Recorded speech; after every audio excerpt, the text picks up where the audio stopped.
Ya, bola panas Kepres sudah dilempar ke Prabowo Subianto. Jadi ketika nanti ada apa-apa, maka yang paling disalahkan adalah Prabowo, bukan Jokowi.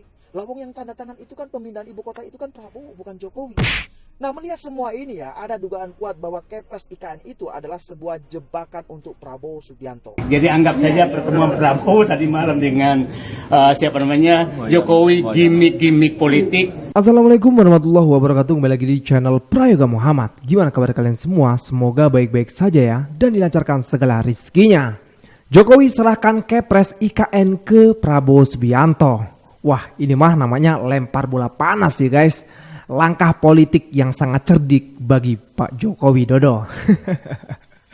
Ya, selama ini Pak Jokowi menggembor-gemborkan ya semangat betul untuk memindahkan ibu kota Jakarta ke IKN. Tapi nyatanya di akhir jabatannya malah justru menyerah dan menyerahkan itu semua kepada Pak Prabowo. Loh, nggak bahaya tah? Apakah ini nggak jadi beban Pak Prabowo nantinya? Jika IKN gagal, siapa yang akan disalahkan? Apa Pak Prabowo yang akan disalahkan? Wah, tentu ini menjadi beban politik ya teman-teman semua. Dan juga kemarin terlihat ya Pak Jokowi dan Pak Prabowo itu makan bersama. Ada apakah ini? Beliau ini membicarakan soal apa ya? Dan nanti akan dikomentari oleh Pak Saididu ya. Oke teman-teman semua, kita lihat videonya. Dalam logika, breaking news guys, Pak Jokowi akhirnya membatalkan Kepres. Jakarta tetap menjadi ibu kota negara Indonesia. Walaupun sekarang gua sudah bukan pro-nya Jokowi, tapi gua tetap mengakui kecerdikan Pak Jokowi ini. Bagaimana tidak, Pak Jokowi menyerahkan Kepres untuk IKN di Kalimantan untuk ditandatangani oleh Pak Prabowo. Artinya, kalau proyek IKN di Kalimantan sampai gagal dan mangkrak, yang disalahkan nanti adalah Pak Prabowo karena Pak Jokowi sudah bukan presiden lagi. Dan kegagalan IKN ini dianggap kesalahan Pak Prabowo karena Pak Prabowo dianggap tidak mau melanjutkan proyek IKN. Tetapi kalau sampai proyek IKN ini berhasil dibangun oleh Pak Prabowo yang harum dan punya nama, tetap saja Pak Jokowi, karena Pak Jokowi dianggap sebagai pelopor pembangunan proyek IKN. Hebat bukan? Cerdik bukan? Salut gue sama Pak Jokowi. Ya, baru-baru ini Jokowi menyatakan bahwa Kepres mengenai perpindahan ibu kota Nusantara atau IKN akan diserahkan kepada presiden terpilih, yaitu Prabowo Subianto. Nah, hal ini semakin menguatkan dugaan publik selama ini bahwa memang Jokowi ini mulai tidak pede alias percaya diri mengenai IKN. Padahal ya sebelumnya Jokowi ini sangat yakin bahwa IKN itu akan siap untuk ditempati. Bahkan para buzzernya di media sosial juga sudah kampanye tuh. Belum lagi para artis dan influencer juga pernah dikerahkan oleh pihak istana untuk mempromosikan IKN dengan anggaran yang miliaran rupiah. Tapi sekarang hasilnya apa coba? Semua seremonial itu sia-sia dan hanya menghabiskan anggaran saja. Ya, bola panas Kepres sudah dilempar ke Prabowo Subianto. Jadi ketika nanti ada apa-apa, maka yang paling disalahkan adalah Prabowo, bukan Jokowi. Lawang yang tanda tangan itu kan pemindahan ibu kota itu kan Prabowo, bukan Jokowi. Nah, melihat semua ini ya, ada dugaan kuat bahwa Kepres IKN itu adalah sebuah jebakan untuk Prabowo Subianto. Dan baru-baru ini Jokowi sendiri mengatakan tuh bahwa untuk memindahkan ibu kota itu butuh waktu. Karena apa? Karena untuk pindahan rumah saja itu ruwetnya setengah mati, apalagi pindah ibu kota. Begitu katanya. Nah, tapi biar lebih jelas ya, biar tidak dibilang fitnah, silakan bisa disimak terlebih dahulu cuplikan videonya berikut ini. Ini butuh waktu. Memindahkan ibu kota itu sekali butuh waktu. Malah pindah rumah aja ruwetnya kayak gitu. Ini pindah ibu kota. Gimana setelah menonton cuplikan video tadi? Jadi ya, kalau bicara soal IKN, permasalahannya itu bukan hanya sekedar memindahkan orang dari Jakarta ke IKN. Bukan seperti itu. Tapi yang paling penting itu adalah bagaimana anggaran untuk pembangunannya. Bayangkan saja ya, sampai sekarang ini, detik ini ya, anggaran untuk pembangunan IKN itu masih bersumber dari APBN. Jadi belum ada satupun investor asing yang masuk. Bayangkan saja. Nah, inilah yang akan menjadi beban bagi pemerintahan Prabowo ke depan. Karena apa? Karena biaya untuk pembangunan IKN itu tidak sedikit. Total anggaran yang dibutuhkan itu sekitar 466 triliun rupiah. Nah, pertanyaannya adalah apa jadinya ketika tidak ada satupun investor asing yang masuk? Apa justru gak semakin membebani negara? Ya jelas membebani lah. Nah, belum lagi soal beban hutang yang semakin hari semakin menggunung. Jadi kalau melihat semua ini ya, maka jelas situasi dan kondisi saat ini memang sedang tidak baik-baik saja. Belum lagi soal PHK yang di mana-mana. Daya beli masyarakat juga semakin menurun.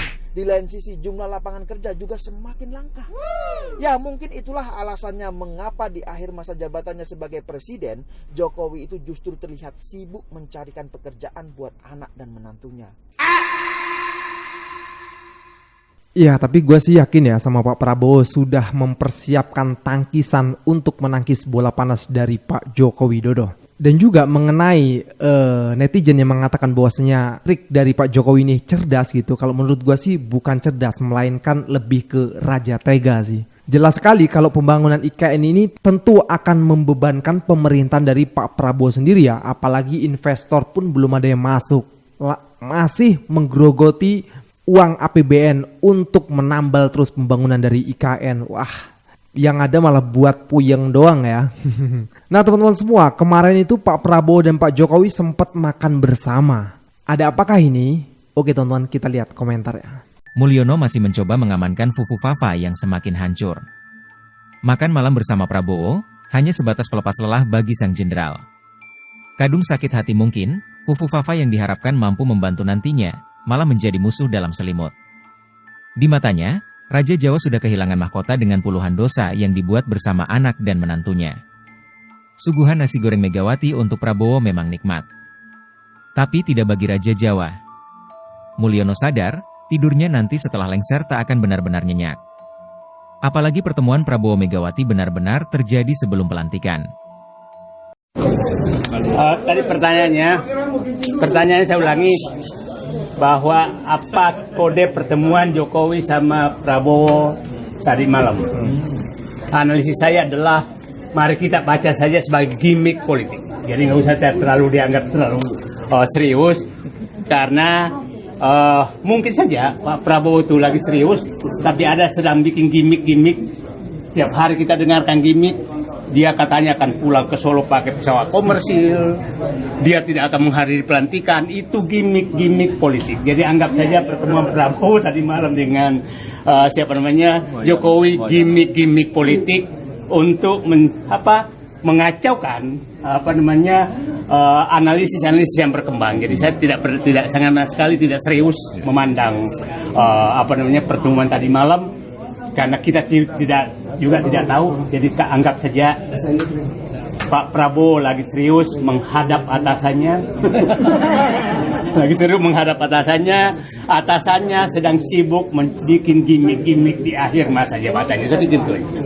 Jadi nggak usah serius-serius. Oke. Yuk. Oke. Karena saya harus menghargai tuan rumah, saya jawab dua hal ya. Pertama, jangan lupa tanggal 14 ya. Tanggal 14 Oktober itu masih bertempat di Balai Sudirman ya. Di Balai Sudirman kami mengundang kawan-kawan semua elemen ini, kegiatan terbuka untuk hadir dalam acara silaturahmi kebangsaan, berkumpul, bertemu kompak dan bergerak. Itu jangan lupa ya, itu satu.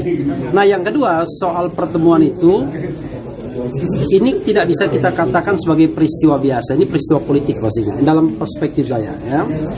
Jadi tahu nggak siapa yang mengundang duluan? Oke. Saya juga tidak tahu. Tapi begini, kalau kita lihat dari tafsir politiknya, ini syarat kepentingan Jokowi kalau menurut saya, bukan kepentingan Prabowo. 3 bulan terakhir kekuasaan Jokowi itu sudah sangat surut. Jadi betul-betul dia lame duck office. Dan tidak ada lagi, ini mohon maaf, tidak ada lagi penghargaan terhadap Mulyono ketika dia hadir di pelantikan MPR DPR. Tidak ada tepuk tangan. Tepuk tangan itu untuk yang lainnya, dan paling meriah tentu untuk calon presiden terpilih dimanapun seperti itu. Nah ini menggelisahkan, maka ada spekulasi bahwa dia tidak mau hadir dalam pelantikan presiden dan wakil presiden. Dia mau pulang ke Solo dan lain sebagainya. Tapi at the same time, semua komponen masyarakat ya, terutama yang kritis itu menggelorakan tuntut Jokowi. adili Jokowi. Termasuk nanti tanggal 14 Oktober saya kira kita akan keluarkan hal yang sama. Mudah-mudahan seperti itu juga. Selain tidak dilantiknya Gibran Raka Buming Raka. Nah ini pasti menggelisahkan Jokowi. Pertemuan itu ingin dia jadikan simbol bahwa dua hal. Dia masih bisa menguasai Prabowo dan barangkali at the same time dia ingin menunjukkan bahwa saya dan Prabowo itu akrab, tidak ada apa-apa.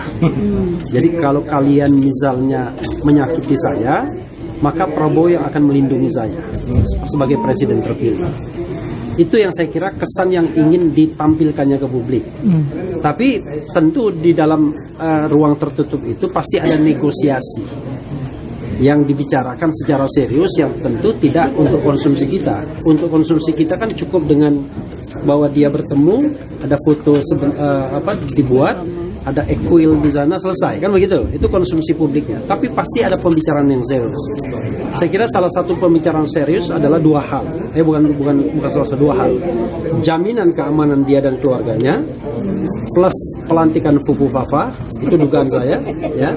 Dan yang kedua adalah titipan dia di kementerian itu mudah-mudahan agar dilaksanakan oleh Prabowo. Jadi ada upaya cawe-cawe di sini. Saya kira kalau cawe-cawe itu dia punya kekuasaan. Kalau sekarang dia tidak lagi cawe-cawe, tapi minta-minta sudah. Iya, saya kira bukan cawe-cawe, tapi minta-minta. Beda dong, kalau cawe-cawe itu colek-colek, kamu gini. Tapi kalau minta-minta, I'm begging, I'm begging, saya minta. Beda ya. Oke, apalagi cukup. Pak, akan ada isu kalau PD itu ada rencana gabung ke pemerintahan Prabowo. Apakah ini juga salah satu upaya Pak Jokowi untuk memutus? Jadi kalau kita kelompok tanggal 14 Oktober itu kelompok yang tidak galau dengan PDIP mau gabung atau tidak dalam pemerintahan. Kalau PDIP tidak gabung dengan pemerintahan, alhamdulillah. Tapi kalau gabung dengan pemerintahan, artinya tugas kita untuk menjadi oposisi. Dan ruang oposisi itu lebar sekali. Makanya saya katakan, selamat datang Liberté di sana, ya. Kemudian egalite dan fraternite. Jadi mudah-mudahan Prabowo Subianto tidak mewarisi watak Jokowi yang memenjarakan orang yang berbeda pendapat atau orang yang kritis. Kalau kritisisme, perbedaan pendapat itu masih diakui sebagai hak konstitusional, kita tidak perlu khawatir ada yang beroposisi atau tidak.